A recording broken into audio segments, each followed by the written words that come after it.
श्री गणेशाय नमः। मैं कृष्णा गौड़ मारवाड़ी व्रत कथा में आपका स्वागत करती हूँ।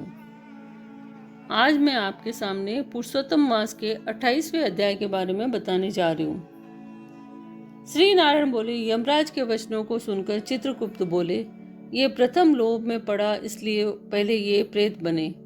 प्रेत योनि भोगने के बाद वह बानर बनेगा। उसके अनंतर में इसे अनेकों नरकों को भोगने का दुख दूंगा। चित्रगुप्त की आज्ञा से दूतों ने उस ब्राह्मण को मारते हुए प्रेत योनि में पटक दिया। वह प्रेत होकर उस वन में, जिसमें फल भी नहीं थे, रहने लगा। उस भयानक वन में भूख प्यास से व्याकुल प्रेत घूमते हुए बहुत समय बीत गया। प्रेत योनि के अनेक दुखों को भोगने के बाद चोरी के अपराध में बंदर योनि में जन्म हुआ। बंदर के रूप में जन्म लेकर वह जम्बूखंड के कालंजर पर्वत पर घने फल फूलदार वृक्षों पर शीतल जल के सरोवर से युक्त मनोहर स्थान में विचरने लगा, जहाँ देवराज इंद्र का बनवाया हुआ पापनाशक एवं पूर्णवर्धक एक अनुपम सरोवर था। उसे मर्ग तीर्थ कहते हैं। देव दुर्लभ उस तीर्थ में श्राद्ध करने एवं पितृगुणों की सद्गति होती है। अति प्राचीन काल में इस स्थान पर दैत्यों से डरे हुए देवता पशुओं के रूप में रहकर इस कुंड में आनंद से स्नान किया करते थे। इसी से इसे मृग तीर्थ कहते हैं। वह कृपण विप्र वानर शरीर पाकर इसी तीर्थ में रह रहा था। नारद जी ने नारायण से पूछा, हे प्रभु, त्रिलोक को पवित्र करने वाला इस मृग तीर्थ में वह पापी दुष्ट वानर कैसे निवास पा गया? इसका रहस्य जानने की मेरी अभिलाषा है। नारद जी के ये वचन सुनकर श्री नारायण ने कहा, हे नारद, पूर्व समय में चित्रकुंडल नाम का एक वैश्य था। उसकी तारका नाम की पतिव्रता पत्नी थी। वे दोनों भगवान पुरुषोत्तम के प्रखर भक्त थे। उन्होंने पुरुषोत्तम मास का व्रत किया। चित्रकुंडल ने स्त्री के साथ प्रसन्नता पूर्वक व्रत की समाप्ति पर श्रद्धा के साथ उद्यापन किया। उसने उद्यापन व पूजन करने के लिए वेद वेदांग जानने वाले ब्राह्मण को सपत्नीक बुलाकर पूर्ण श्रद्धा से उद्यापन किया।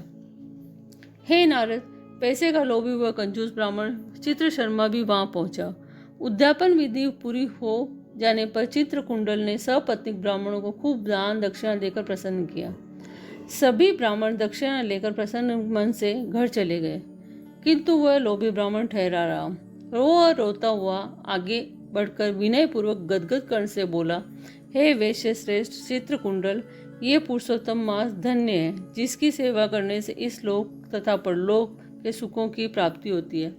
आप भगवत व भक्त है। आपको विधि पूर्वक भली भांति पुरुषोत्तम व्रत किया है और ब्राह्मणों को बड़ी प्रसन्नता से खूब दान दिया है, किंतु मुझ भाग्यहीन को क्यों नहीं दिया? चित्रहीन के इस प्रकार कहने पर वैश्य चित्रकुंडल ने इस कंजूस को भी बहुत सा धन दे दिया। कृपण ब्राह्मण करदय ने उस धन को धरती में गाड़ दिया और वहां रहकर पुरुषोत्तम मास की पूजा देखता रहा। श्री नारायण ने आगे बताया, हे नारद, उस कंजूस द्वारा पुरुषोत्तम मास पूजा को देखने एवं स्तुति सुनने के पुण्य से, चाहे वह धन के लोभ से भी की थी, वानर रूप में उसका जन्म मृग तीर्थ में हुआ। हे द्विजो, जो मनुष्य पुरुषोत्तम देव का आदर पूर्वक श्रद्धा से दर्शन और स्तुति आदि करते हैं, उनके पुण्यों का ब्रह्मा जी भी पूर्ण रूप से कहने में समर्थ नहीं। आगे की कथा सुनाते हुए श्री नारायण ने कहा, उस लोभी और विश्वासघाती ब्राह्मण को मृग तीर्थ के हरे भरे वन में जन्म लिया, परंतु वहां भी वह भूखा प्यासा भटकता रहा।